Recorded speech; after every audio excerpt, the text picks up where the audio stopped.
ಗೊಂತಿದ್ರಲ್ಲಿ ಗೊಂತಲ್ಲಿರೋದು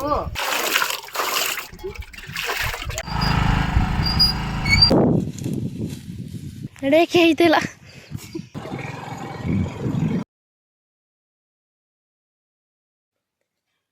hi, ಎಲ್ರಿಗೂ ನಮಸ್ಕಾರ. ಸಾನು ಕನ್ನಡ ಲಾಕ್ಸ್ನ ಮತ್ತೊಂದು ವಿಡಿಯೋಗೆ ನಿಮಗೆಲ್ರಿಗೂ ಸ್ವಾಗತ. ದಿನ ಬೆಳಗಾದ್ರೆ ಸಿಟಿಯವ್ರದೇ ಒಂಥರ ಜೀವನ, ಆದ್ರೆ ಹಳ್ಳಿಯವ್ರದೇ ಮತ್ತೊಂಥರ ಜೀವನ. ತುಂಬಾ ಗ್ಯಾಪ್ ಆಯ್ತು ನಾನು ವಿಡಿಯೋಸ್ ಅಪ್ಲೋಡ್ ಮಾಡಿ. ಸುಮಾರು ಜನ ಕೇಳಿದ್ರು ಯಾಕೆ ವಿಡಿಯೋಸ್ ಅಪ್ಲೋಡ್ ಮಾಡ್ತಾ ಇಲ್ಲ ಅಂತ.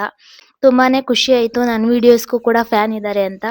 ಸೊ ಗೈಸ್, ಇವತ್ತು ಕಣ ಕುಲ್ಲಾಗ್ತಾರದ್ರಿಂದ ಎಲ್ಲರೂ ದಿನ ಬೆಳಗ್ಗೆ ಬೇಗನೆ ಎದ್ದಿದ್ದೀವಿ. ಬೇರೆ ಬೇರೆ ಕೆಲಸಗಳಿದಾವೆ, ಡೈಲಿ ರೂಟೀನ್ ಕೆಲಸಗಳ ಜೊತೆನೆ ಬೇರೆ ಬೇರೆ ಕೆಲಸಗಳಿದಾವೆ. ಸೊ ಇಲ್ಲಿ ಮಾವ ಕಣಕ್ಕೆ ಹುಲ್ಲಾಕಿರೋದ್ರಿಂದ ಕಣದ ಹುಲ್ಲನ್ನೆಲ್ಲ ತಗೊಂಡ್ಬಂದು ಇಲ್ಲಿ ಮೆದೆ ಹಾಕ್ಬೇಕು ನಾವು. ಅದಕ್ಕೋಸ್ಕರ ಮಾವ ಕೆಲಸ ಮಾಡ್ತಿದ್ದಾರೆ. ಅದನ್ನೆಲ್ಲ ನೀಟಾಗಿ ಹಳೆ ಮೆದೆನೆಲ್ಲ ಸೈಡ್ಗೆ ಹಾಕಿ ಹೊಸ ಮೆದೆ ಹಾಕ್ಲಿಕ್ಕೆ ಜಾಗ ಮಾಡ್ಕೊಂತ ಇದ್ದಾರೆ. ಸೊ ಈ ತರ ಕೆಲಸಗಳು ಅಲ್ಲಿ ಸಾಮಾನ್ಯ. ಹಾಗೆ ಪಕ್ಕದಲ್ಲಿ ದನ ಕಟ್ಟಾಕೋ ಜಾಗದಲ್ಲಿ ಅತ್ತೆ ಕಸನು ಕೂಡ ಎತ್ತಾಕ್ತಿದ್ದಾರೆ. ಸೊ ಗೈಸ್, ನೀವು ಅನ್ಕೋಬಹುದು ಇದೆಲ್ಲ ಸಾಮಾನ್ಯ ಹಳ್ಳಿಗಳಲ್ಲಿ ಅಂತ. ಸೊ ಅದನ್ನೇ ಕೂಡ ಸಾಮಾನ್ಯವಾಗಿರೋದನ್ನೇ ನಾನು ಲಾಗ್ ಅಲ್ಲಿ ತೋರಿಸ್ತಾ ಇದ್ದೀನಿ ನಿಮ್ಗೆ.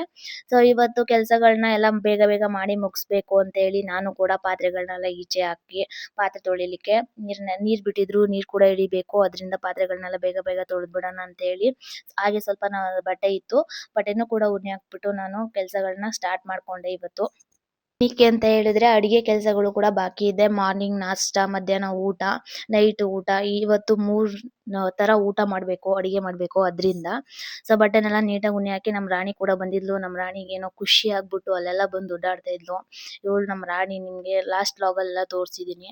ಸೊ ಇದನ್ನ ಕಂಡ್ರೆ ನಮ್ಮ ಮಮ್ಮಿ ನಮ್ಮ ಅಪ್ಪಗಂತೂ ತುಂಬಾ ಖುಷಿ ಮತ್ತೆ ಪ್ರೀತಿ. ಇದು ನಾನಂತೂ ಮದ್ವೆ ಆಗಿ ಬಂದ್ಬಿಟ್ಟಾದ್ಮೇಲೆ ಇವಳನ್ನೇ ಕೂಡ 2ನೇ ಮಗಳು ಅಂತಾನೆ ತಿಳ್ಕೊಂಡ್ಬಿಟ್ಟಿದ್ದಾರೆ. ಅವಾಗ ಬಂದು ಸ್ವಲ್ಪ ಈ ತರ ಆಟ ಆಡ್ಕೊಂಡು ಹೋಗ್ತಾಳೆ.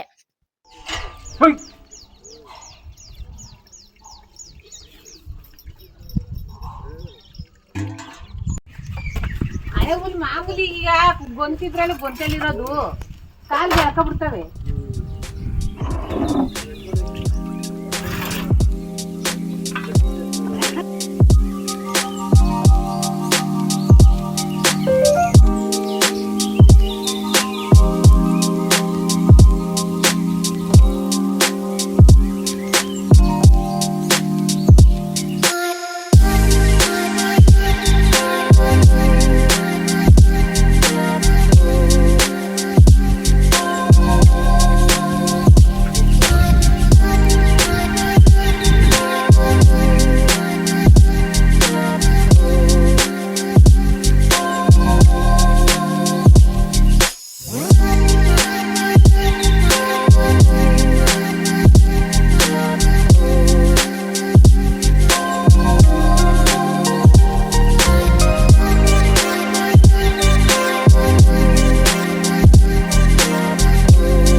ನೋಡಿದ್ರಲ್ಲ ಗೈಸ್, ಮಾರ್ನಿಂಗ್ ಎಷ್ಟೆಲ್ಲ ಕೆಲಸ ಮಾಡಿಬಿಟ್ಟು ಹೊಲ್ದ ಹತ್ರ ಹೋಗಿ ನಾಷ್ಟ ಕೊಟ್ಬಿಟ್ಟು ಬಂದು ಅತ್ತೆ ಆಡು ಮೇಯ್ಸಕ್ಕೆ ಹೋಗಬೇಕು.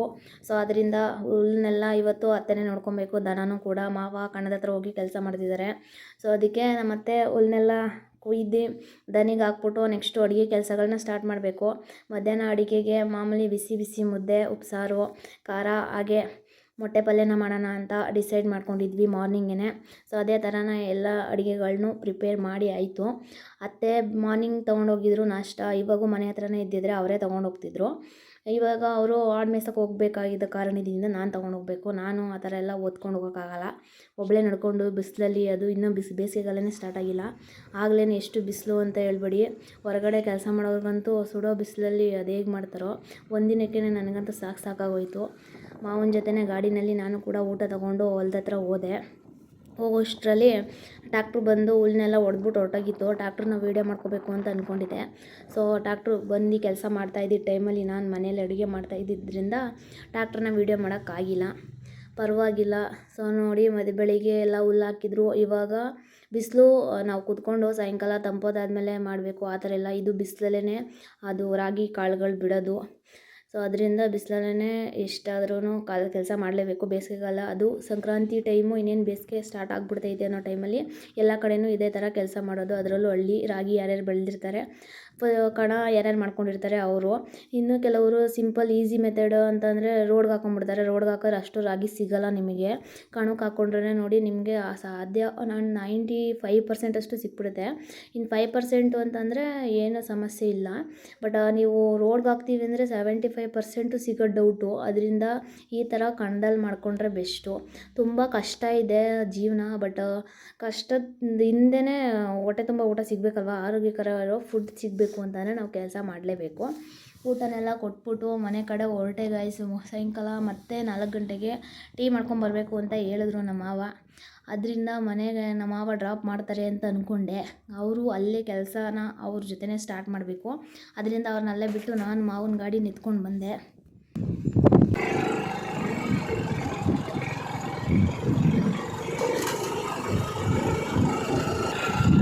ಗಾಡಿ ಕೊಟ್ಟಿದ್ದಾರೆ ಅಂತೇಳಿ ಕುಡಿಯೋಕ್ಕೆ ನೀರಿರಲಿಲ್ಲ. ಹಾಗೆ ಗಾಡಿ ಎತ್ಕೊಂಡು ಹೋಗಿ ಪಕ್ಕದೂರಿಗೆ ಹೋಗಿ ಕುಡಿಯೋ ನೀರು ಎತ್ಕೊಂಡು ಬಂದೆ.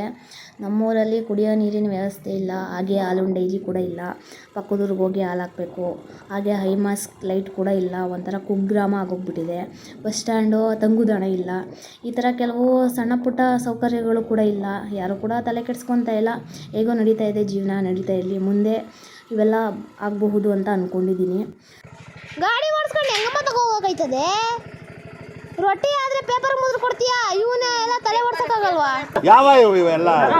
ನಮ್ಮ ಅಮ್ಮಂಗೆ 3 ದಿನ ಹಿಂದೆನೇ ಹೇಳ್ತಿದ್ದೆ ಗಾಯ್ಸ್, ಒಬ್ಬಟ್ಟು ತಿನ್ನಬೇಕು ಅಂತ ಅನ್ನಿಸ್ತಿದೆ ಅಂತ. ಅದಕ್ಕೆ ನಮ್ಮಮ್ಮ ಏನು ಲವ್ ಅನ್ಬೇಡಿ ನನ್ನ ಮೇಲೆ, ಹೇಳಿದ್ದ ದಿನವೇ ಮಾಡಿಕೊಡ್ತಿದ್ರು. ಬಟ್ ಅವತ್ತು ಐಟಮ್ಸ್ ಇರಲಿಲ್ಲ ಅನಿಸುತ್ತೆ. ಅದಕ್ಕೆ 2 ದಿನ ಬಿಟ್ಟು ಆದರೂ ಮಾಡಿಕೊಟ್ರು.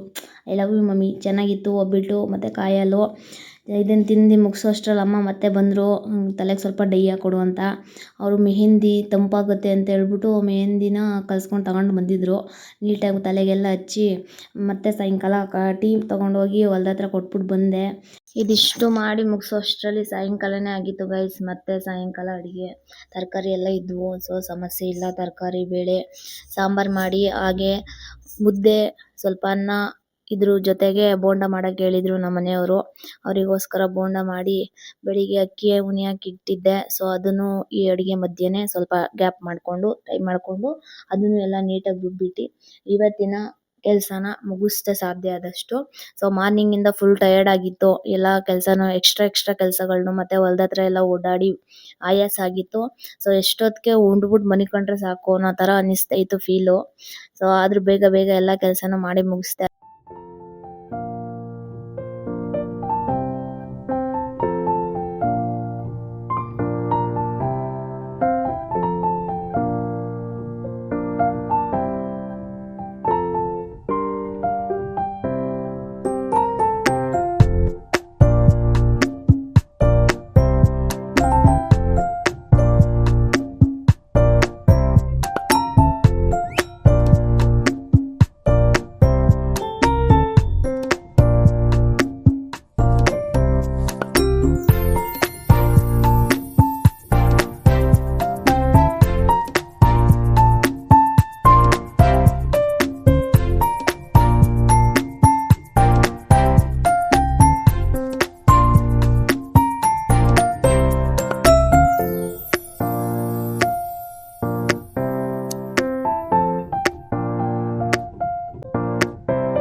ಸೊ ನೋಡಿದ್ರಲ್ಲ ಗೈಸ್, ಇವತ್ತಿನ ಡೇ ಹಾಗೂ ನಮ್ಮ ವರ್ಕ್ ಹೇಗಿತ್ತು ಅನ್ನೋದನ್ನ ಈ ಬ್ಲಾಗಲ್ಲಿ ನಿಮಗೆ ಸಿಂಪಲ್ ಆಗಿ ತೋರಿಸ್ಕೊಟ್ಟಿದ್ದೀನಿ.